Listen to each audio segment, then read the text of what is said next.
Rahmatullahi wabarakatuh. Bismillahi alhamdulillah. Wala hawla wala quwwata illa billahil aliyyil azim. Ashhadu an la ilaha illallah wahdahu la syarika lah. Wa ashhadu anna Muhammadan abduhu wa rasuluh la nabiyya ba'dah. Allahumma salli wa sallim wa barik ala Sayyidina Muhammadin wa ala alihi wa sahbihi ajma'in, amma ba'du. Yang kami hormati para ulama, para ustadz, hadirin hadirat, bapak-bapak, ibu-ibu yang dimuliakan Allah subhanahu wa ta'ala. Alhamdulillah, Allah subhanahu wa ta'ala masih berikan nikmat iman kepada kita, sehingga dengan adanya nikmat iman di dalam diri kita, maka kita mudah melaksanakan sholat maghrib secara berjamaah. Kemudian kita duduk di majelis taklim, dan ini semata-mata karena kekuatan iman yang ada di dalam diri kita. Maka mudah-mudahan seluruh ibadah yang kita lakukan diterima oleh Allah subhanahu wa ta'ala, menjadi sebab dosa kita diampunin oleh Allah, menjadi sebab dosa orang tua kita, mertua kita, keluarga kita, bahkan umat seluruh alam diampunin oleh Allah, menjadi sebab selamat daripada api neraka dan masuk surga tanpa dihisab oleh Allah subhanahu wa ta'ala. Kita lanjutkan pengajian kita sekarang di babu haulul mauti wa syiddatihi. Jadi bab ini menerangkan masalah kengerian, termasuk ketakutan dan dahsyatnya penderitaan dalam kematian. Karena kematian ini pasti akan terjadi pada siapa saja, Pak. Ini kematian. Ini sudah nas daripada Allah Subhanahu wa taala, kullu nafsin dha'iqatul maut, setiap yang bernyawa pasti akan mengalami kematian. Siapa yang bernyawa? Ya makhluk ini bernyawa nih. Jadi manusia akan mengalami kematian, binatang akan mengalami kematian. Pendek kata, siapapun yang bernyawa suatu saat akan mengalami yang namanya kematian. Cuman kematiannya binatang sama manusia beda, Pak. Misalnya kambing dipotong mati, ya udah beres urusan. Udah kagak ditanya, dikubur macam-macam. Ayam dipotong, udah beres urusan. Nah, tapi kalau manusia mengalami daripada kematian, sebenarnya itu awal daripada permasalahannya, awal daripada berbagai macam penderitaannya. Itu manusia. Jadi beda antara kematian manusia dengan binatang. Manusia meninggalkan dunia ini pada dasarnya akhir daripada kehidupan dunia, awal daripada akhirat. Kenapa? Dikubur, dibangkitkan kembali oleh Allah. Makanya manusia diberikan akal oleh Allah supaya mikir. Diberikan akal supaya mikir bagaimana kehidupannya. Tapi kalau yang namanya binatang diberi otak tapi nggak bisa mikir, gitu lah. Itu binatang. Ya. Makanya sapi, Pak, punya otak tapi kagak bisa mikir. Kambing punya otak tapi nggak bisa mikir. Nah, karena nggak bisa mikir, makanya otaknya sapi, otaknya kambing biasanya dimakan oleh manusia. Nah, yang namanya manusia ini punya otak, diberikan pikiran oleh Allah Subhanahu wa ta'ala. Karena manusia diciptakan oleh Allah ada awal nggak ada akhir. Diciptakan oleh Allah Subhanahu wa ta'ala menjadi penduduk akhirat. Dan di akhirat cuma ada dua tempat, yang satu namanya surga, yang satu namanya neraka. Nah, makanya akal yang ada di manusia ini supaya manusia ini berpikir. Makanya dalam Al-Quran banyak kan, afala tatafakkarun, afala ta'qilun, supaya mikir itu manusia. Bahwasanya manusia itu saat meninggal dunia bukan akhir daripada perjalanan itu, bahkan awal daripada perjalanan. Nah, makanya Rasulullah SAW pernah berpesan, aksiru min dzikri hazimil lazzat, perbanyaklah mengingat atas hal yang mana hal tersebut yang memutuskan atau menghancurkan segala kenikmatan. Apa al-maut, kematian. Jadi kalau sudah kematian datang ini, ya udah semuanya udah berakhir lah. Udah kenikmatan gak bisa ngerasain lagi lah. Punya harta banyak udah kagak bisa ngerasain lagi lah. Akhir daripada semuanya kenikmatan yang ada. Ya kan? Nah, makanya kalau kita bicara masalah kematian ini sangat luar biasa, Pak. Bagaimana nanti saat proses sakaratul mautnya ini sangat luar biasa. Itu terjadi pada manusia, Pak. Nah, makanya di sini dikatakan bahwasanya qala al-faqih Abu Samarqandi rahimahullah, qala hadatsana Muhammad bin Fadl, hadatsana Muhammad bin Ja'far, hadatsana Ibrahim bin Yusuf, hadatsana Khalil bin Ahmad, hadatsana Husain al-Marwazi, hadatsana Ibnu Abi Adi an Hamid an Anas bin Malik qala qala Rasulullah sallallahu alaihi wasallam, man ahabba liqa Allahi ahabba Allahu liqa'ahu wa man kariha liqa Allahi kariha Allahu liqa'ahu. Jadi Rasulullah sallallahu alaihi wasallam bersabda bahwasanya man habba liqa Allahi, barang siapa yang suka, yang senang berjumpa dengan Allah Subhanahu wa taala, ay masyira ila daril akhirah, artinya bisa dikembalikan ke kampung akhirat dengan cara apa? Dengan cara kematian. Jadi kita ke akhirat itu, Pak, melalui mati dulu. Kita mau masuk surga harus mati dulu. Kenapa? Karena kematian ini merupakan satu pintu kita kembali kepada Allah Subhanahu wa taala atau kembali kepada akhirat. Ya. Wa makna mahabbatihi, dan makna daripada mahabbah cinta, ya. Jadi barang siapa yang cinta kepada Allah, cinta bertemu dengan Allah, artinya apa? Annal mu'mina idza kana inda naz'i fi halati la yuqbalul iman fiha yubashsharu biwadnillahi wa jannatihi. Karena sesungguhnya orang-orang beriman, orang yang beriman kepada Allah, di saat naza ini termasuk di saat dicabutnya nyawa, di saat sakaratul maut. Sakaro kan mabuk, maut ini mati. Sakaratul maut berarti orang sedang mabuk mati. Yang namanya orang mabuk kan kagak sadar. Kalau masih sadar berarti nggak mabuk. Mabuk udah nggak sadar. Sehingga orang yang mabuk ini, yang diucapkan ini apa yang ada dalam hatinya. Ini orang mabuk. Jadi kagak bisa mikir orang mabuk. Yang ada dalam hatinya itulah yang diucapkan. Makanya kalau sehari-hari dalam hatinya ada Allah, maka dengan mudah di saat sakaratul maut mengucapkan la ilaha illallah. Mudah itu, Pak. Kenapa? Di dalam hatinya ada Allah. Nah, tapi kalau di dalam hatinya tidak ada Allah, ya macam-macam yang diucapin. Makanya pernah suatu ketika ada orang meninggal dunia ditalkin, Pak. Ya kalau di Jawa kan nyebut kangen itu kan. Nyebut kan. Apa katanya? Put. Kenapa gak kenal Allah? Ini terjadi. Bahkan ada salah satu teman cerita, ya, di luar Jawa.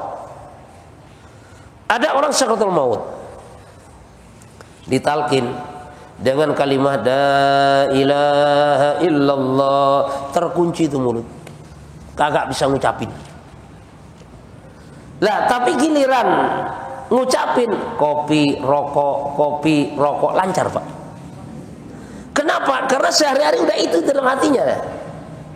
Ketergantungannya kepada kopi, ketergantungannya kepada rokok.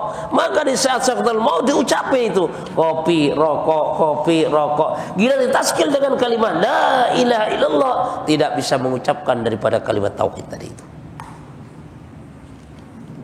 Jadi makanya orang-orang beriman di saat naza sakaratul maut di mana pada saat itu iman sudah gak diterima udah. Ya. Jadi orang beriman saat sakaratul maut udah gak diterima itu. Ya contohnya Fir'aun lah. Di saat ngap-ngapan baru ngucapin amantu bi Rabbi Musa wa Harun. Oh, dilepin sama malaikat sekalian. Udah kagak ada artinya tuh. Udah gak ada manfaatnya. Udah ngap-ngapan baru beriman, udah kagak ada manfaatnya, gak diterima imannya oleh Allah. Lah makanya orang-orang yang beriman kepada Allah saat sehatnya dia beriman, beramal soleh ibadah kepada Allah, maka pada saat itu yubasyaru birwatnillahi wa jannatihi, diberikan kabar gembira, dihibur dengan apa? Dengan keridhaan Allah, dihibur dengan surganya Allah. Makanya ada satu keterangan dalam satu kitab bahwasanya di saat seseorang sakaratul maut, maka pada saat itu kalau dia orang beriman, Pak, jadi malaikat Israel ini datangnya dengan wajah yang tampan, dan pengiring-pengiringnya itu malaikat tampan-tampan, baunya harum, dan datangnya pun dengan sopan. Nah, di saat roh itu sudah ditenggorokan, maka ditampakkan oleh Allah Subhanahu wa taala surga dengan berbagai macam kenikmatannya. Maka Rasul sampaikan bahwasanya seseorang ini tidak akan meninggal dunia sampai dia tahu di mana tempatnya surga atau neraka. Makanya sahabat bertanya, bagaimana ya Rasul mengetahui tempatnya surga atau neraka? Yaitu tadi, saat sakaratul maut ditampakkan kalau orang beriman sebelah kanannya surga dengan berbagai macam kenikmatan, dengan penuh keindahan, sehingga terbelalak matanya, keheranan melihat daripada keindahan surga. Makanya bahkan kadang-kadang ada orang meninggal dunia itu nolehnya ke kanan terus itu kan, saat nazar itu dihadapin lagi noleh ke kanan lagi, karena terpesona dengan keindahan surga ditampakkan oleh Allah Subhanahu wa taala. Dengan bidadari ya, yang manggil-manggil namanya kan, yang kecantikannya tidak ada bandingannya. Sehingga apa? Sehingga terpesona dengan keindahan daripada yang namanya surga. Makanya orang beriman ini dicabut itu rohnya kagak terasa, bahkan rohnya keluar sendiri. Beda dengan orang gak beriman. Kalau orang yang tidak beriman, itu malaikat maut datangnya dengan muka serem, hitam serem bau. Terus ditampakkan neraka di sebelah kirinya dengan berbagai macam siksaan yang sangat menyakitkan. Maka pada saat itu ketakutannya bukan main. Dan ketakutan pada saat itu yaitu ketakutan yang sudah tidak ada artinya sama sekali. Tapi kalau orang beriman dengan penuh keindahan, sehingga dicabut itu nyawanya, diibaratkan mencabut rambut dalam tepung, kagak terasa, Pak. Kenapa? Karena terlena tadi itu, terlena dan terpesona dengan keindahan surga. Makanya diibaratkan ini, Pak, diibaratkan di saat dimana pada saat itu Zulaikha ini mengundang wanita-wanita di kerajaan Mesir pada saat itu. Setiap satu wanita dikasih satu pisau dan satu buah mangga lah ya. Setelah semuanya memegang satu pisau dan satu buah, kemudian dipanggil Nabi Yusuf supaya lewat. Maka saat Nabi Yusuf lewat, terbelalak semuanya itu mata wanita. Ya. Ternyata seorang wanita ngerti juga, Pak, kalau ada orang ganteng lewat, terpesona dia. Mahadza basyarun, ini bukan manusia ini. Sehingga waqata'na aydiyakunna, yang mereka kupas bukan buah itu, apa, tangannya mereka potong, mereka buat. Jari-jari mereka dipotong itu, Pak. Tapi mereka nggak terasa. Kenapa? Karena terpesona dengan ketampanan Nabi Yusuf alaihissalam. Ya, kalau dalam keadaan normal, sadar, Pak, itu jangankan kepotong jari, kena gores sedikit sakitnya minta ampun. Nah, itulah ibaratnya sakaratul maut, saudara, bagi orang-orang beriman nggak terasa. Kenapa? Karena terpesona dengan keindahan sorga. Walaupun sakaratul maut itu sakitnya sangat luar biasa, ya. Jadi orang-orang yang beriman kepada Allah dihibur dengan keridhaan Allah dan juga dihibur dengan surganya Allah Subhanahu wa taala. Inilah untungnya orang beriman. Makanya kalau mau beriman, Pak, dari sekarang, ya kan? Jangan udah ngap-ngapan baru beriman. Itu udah kagak laku tuh. Ya. Udah kagak laku. Jadi orang beriman mudah rohnya keluar daripada jasadnya, tapi kalau orang kagak beriman itu diseret, Pak. Contoh gini aja. Misalnya orang sama-sama dijemput polisi. Nah, dijemput polisi karena dia mau mendapat penghargaan dari presiden, itu beda, Pak. Ya. Polisi datangnya sopan, pakaiannya rapi, baunya harum. Ayo, Pak, silakan, Pak, Bapak ditunggu nih, Bapak presiden mau dapat penghargaan. Sehingga apa? Dari rumahnya keluar sendiri, Pak. Kagak usah diborgol. Kenapa? Karena mau dapat penghargaan. Orang baik dia. Tapi kalau dijemputnya polisi ini maling misalnya, kan, atau bahkan orang yang melanggar hukum, orang bermasalah, ya, ini sama didobrak rumahnya, Pak. Pintunya didobrak. Bisa dia ngumpet di kamar mandi, ngumpet di kolong, dicari itu oleh polisi itu. Dan keluarnya pun dipaksa diseret dengan diborgol itu. Nah, itu ibaratnya kalau orang yang tidak beriman kepada Allah, rohnya keluar daripada jasadnya itu, ya ibarat pesakitan, ibarat orang yang melanggar hukum dan dijemput oleh polisi. Ya, jadi keluarnya roh ini yaitu dengan dipaksa oleh malaikat. Itu. Jadi beda banget dengan orang-orang yang beriman kepada Allah. Makanya kita beriman di saat kita sehat, jangan sampai udah ngap-ngapan baru mau tobat. Ya. Pada saat itu percuma, karena sudah gak diterima oleh Allah Subhanahu wa taala. Fayakunu mautuhu ahabbu ilaihi min hayatihi. Lah, karena kondisinya demikian, orang-orang beriman tadi, jadi dihibur dengan keridhaan Allah, dihibur dengan kenikmatan surga, maka orang beriman ini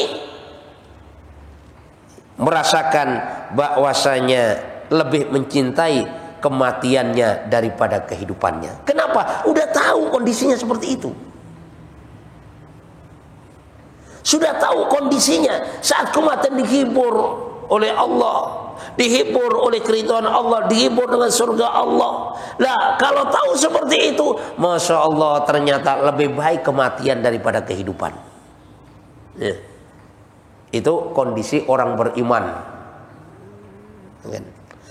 Lah, karena sudah seperti itu, makanya ahabba liqa Allahi, ahabba Allah liqa'ahu, maka orang-orang beriman ini sangat senang berjumpa dengan Allah Subhanahu wa taala. Jadi diservis oleh Allah, berbagai macam fasilitas diberikan oleh Allah Subhanahu wa taala, dibalas semua amalannya saat di dunia oleh Allah Subhanahu wa taala bagi orang beriman. Makanya, Pak, kenikmatan dunia ini kalau dibanding kenikmatan akhirat kagak ada apa-apanya. Jadi ulama sampaikan misalnya air laut nih. Air laut ini jari kita celupin, dan kita tarik itu jari kita basah, itulah kenikmatan dunia dibanding kenikmatan akhirat. Artinya air yang menempel di jari kita itu kenikmatan dunia, sedangkan samudra yang luas itulah kenikmatan akhirat. Makanya orang beriman lebih mencintai kematian daripada yang namanya kehidupan. Artinya apa? Artinya orang beriman ini gak takut mati, Pak. Udah siap lah. Kenapa? Dengan bekalnya ada. Bukan berarti gini, wah orang beriman cari mati misalnya kan, bukan begitu. Maka udahlah kita cari masalah lebih dikeroyok rame-rame mati, bukan begitu maksudnya. Orang-orang beriman ini udah siap dengan kematiannya. Kapan Allah jemput siap? Kenapa? Bekal sudah ada. Itulah kondisi daripada orang-orang yang beriman kepada Allah Subhanahu wa taala. Jadi semua amalannya dibalas oleh Allah dengan kenikmatan, dengan keindahan dan sebagainya. Jadi sehingga orang beriman mengatakan bahwasanya nikmat dunia ini nggak ada apa-apanya. Bahkan gini Pak, jadi misalnya di dunia ini ada orang mulai kecil sampai dia meninggal dunia kagak pernah susah. Ada nggak kira-kira? Dari kecil sampai meninggal dunia kagak pernah susah sedikit pun. Pokoknya bawaan senang terus, bahagia terus, semuanya sebab dia milikin. Nah besok dimasukkan ke dalam surga sebentar saja, maka dia sudah melupakan semua kenikmatannya di dunia. Begitu juga orang yang susah di dunia, pokoknya susah terus, dibanding kesusahan di akhirat, itu pun juga tidak ada bandingannya sama sekali. Tapi biasanya yang namanya kehidupan dunia Pak, itu kadang susah, kadang senang, udah biasa itu. Jam ini susah, jam selanjutnya senang, hari ini susah, besok senang, itu udah biasa itu. Itulah kehidupan dunia. Jadi nggak ada orang yang senang permanen atau susah permanen, nggak ada di dunia ini. Walaupun orang kayanya kayak apa misalnya kan, udah kaya banget dah, itu suka duka biasa udah itu. Kadang susah, kadang duka, kadang senang, kadang senang, udah biasa itu. Kadang sedang masalah, kadang enggak. Begitu juga orang miskin, sesusah-susahnya orang di dunia ini pasti juga ada senangnya. Misalnya mau makan kagak ada nasi, kagak ada apa-apa, itu kan susah kan. Tiba-tiba tetangga nganterin apa itu nasi masih anget ya, sama lauknya masih anget, langsung senang itu Pak. Dari susah langsung senang, itulah kehidupan dunia. Ya. Jadi susahnya pun nggak permanen dan senangnya pun nggak permanen. Beda dengan kehidupan di akhiratnya Allah Subhanahu wa taala. Wa man kariha liqa Allahi karihallahu liqa'ahu. Dan barang siapa yang segan, yang enggan, yang tidak mau bertemu Allah Subhanahu wa taala, nggak suka bertemu Allah, maka Allah pun juga nggak suka bertemu dia. Ya kan? Jadi orang yang nggak suka bertemu Allah, enggan bertemu Allah, Allah pun juga enggan bertemu dia. Fa inal kafira hina yara ma'adlahu minal uqubah yabki lidolalihi wa yakrahul mamati fayakrahullahu liqa'ahu. Maka orang-orang yang kafir, orang-orang yang tidak beriman kepada Allah, yang menentang perintah Allah, yang tidak mau taat kepada Allah Subhanahu wa taala, maka di saat melihat apa yang telah dijanjikan oleh Allah Subhanahu wa taala yang berupa daripada berbagai macam siksaan, maka yabki, nangis orang yang kafir tadi. Kenapa? Karena saat di dunia tidak percaya dengan janji Allah.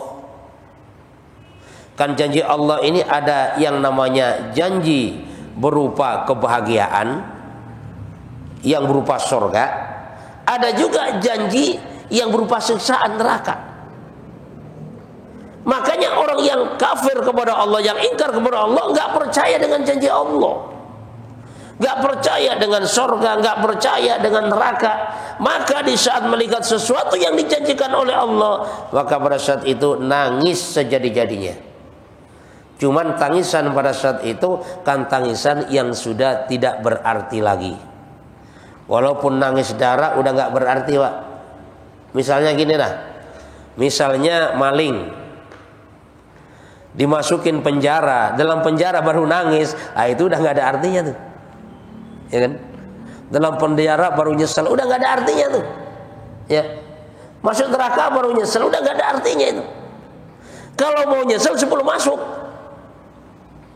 Nah, itu penyesalan yang masih ada artinya.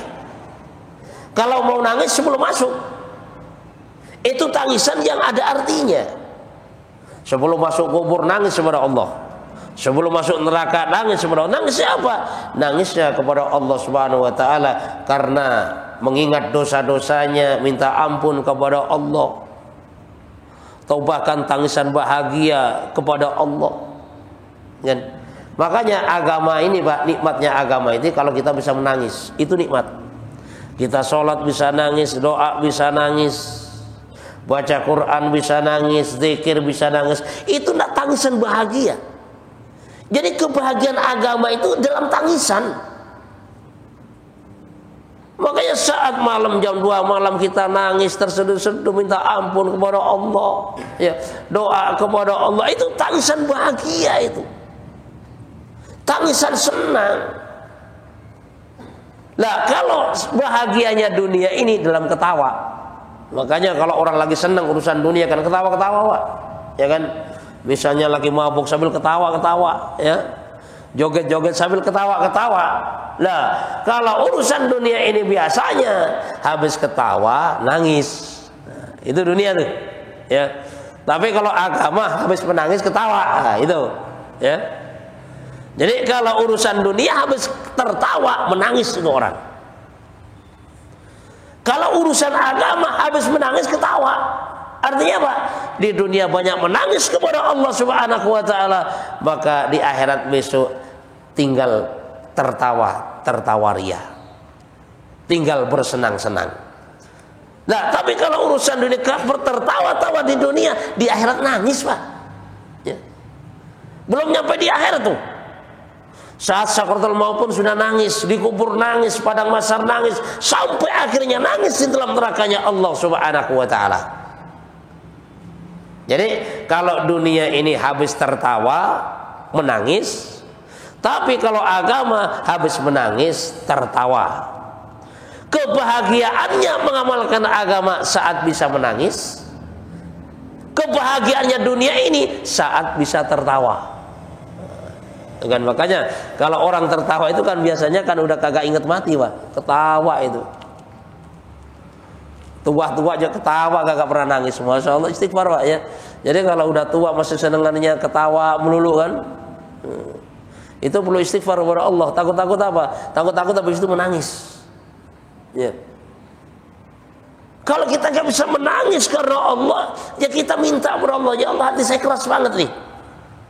Saya nggak bisa menangis, ya Allah. Istighfar ini gimana nih, ya Allah? Doa kepada Allah, minta kepada Allah agar supaya hati kita dilembutkan oleh Allah. Kalau hati kita sudah dilembutkan oleh Allah Subhanahu wa taala, maka kita akan mudah untuk menangis karena Allah Subhanahu wa taala. Dan merasakan kenikmatan sangat luar biasa. Makanya kan banyak orang-orang cerita, Pak, di saat susah, saat jatuh daripada usahanya kan. Makanya kemana-mana udah kagak ada jalan. Ke dukun ngabis-ngabisin uang, ya kan? Berbagai macam cara udah ditempuh, ya. Coba mabok supaya bahagia, ya kan?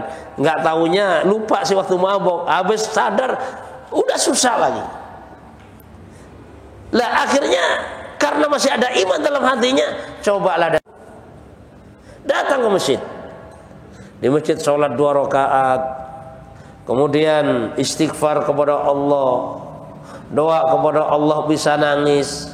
Maka pada saat itu tangisannya itu adalah tangisan bahagia. Biasanya orang yang semacam ini langsung taubat, Pak, karena merasakan kenikmatan. Yaitu tadi nikmatnya agama itu di saat kita bisa menangis. Nikmatnya dunia di saat kita banyak ketawa. Itu, Pak, ya. Jadi kita harus hati-hati nih, ya. Jadi kenapa orang-orang kafir tadi menangis? Karena kesesatan yang dilakukan, ya. Selama di dunia berbuat kesesatan, udah diingetin, Pak, sholat, Pak.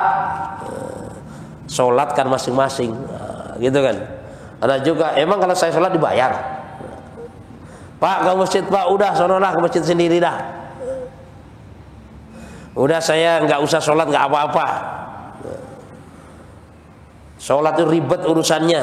Udah diingetin, karena dia terus tidak mau, maka pada saat itu menangis karena dia merasa melaksanakan daripada yang namanya kesesatan. Lah karena kagak ada bekal, maka orang-orang kafir tadi tidak mau bertemu Allah Subhanahu wa taala. Dia segan bertemu Allah. Ya, takut bertemu Allah. Lah karena segan bertemu Allah, maka Allah pun juga segan bertemu dia. Ya, dia malas bertemu Allah, Allah pun malas juga bertemu dia. Mau ngapain juga? Kan? Jadi Allah malas bertemu dia juga. Kenapa? Karena dia nggak mau bertemu Allah, Allah pun juga nggak mau bertemu dia. Kenapa nggak mau bertemu Allah? Ya karena dia sadar, ya, karena dia menyesal dengan kesesatan yang dia lakukan selama hidup di dunia. Wa makna karahatillahi lahu tab'iduhu an rahmatihi, dan adapun makna pengertian daripada Allah tidak mau bertemu dia, keengganan Allah bertemu dia, artinya jauh daripada yang namanya rahmat Allah Subhanahu wa taala. Karena Pak, pada dasarnya kita hidup di dunia ini yang kita perlukan rahmat Allah. Dan bahkan kita masuk surga itu bukan karena ibadah kita. Oh. Tapi di saat kehidupan kita jauh daripada rahmat Allah Subhanahu wa taala, jadi orang miskin kagak enak. Kenapa? Pikirannya ngerang-berangsang lulu kan. Yang kepengin ini, kepengin itu, tidur kagak bisa tidur. Ya. Bisanya makan sama ikan asin yang ditanya daging. Itu tanda-tanda orang nggak mendapat rahmat Allah, Pak. Ya. Jadi hidupnya nggak ada ketenangan. Orang kaya pun kalau nggak mendapat rahmat Allah, dalam hidupnya pun juga nggak ada tenangnya, nggak ada enaknya. Kadang-kadang mau makan aja terasa diuber-uber, kan? Mau tidur pun istilahnya susah tidur. Cari ketenangan yang macam-macam.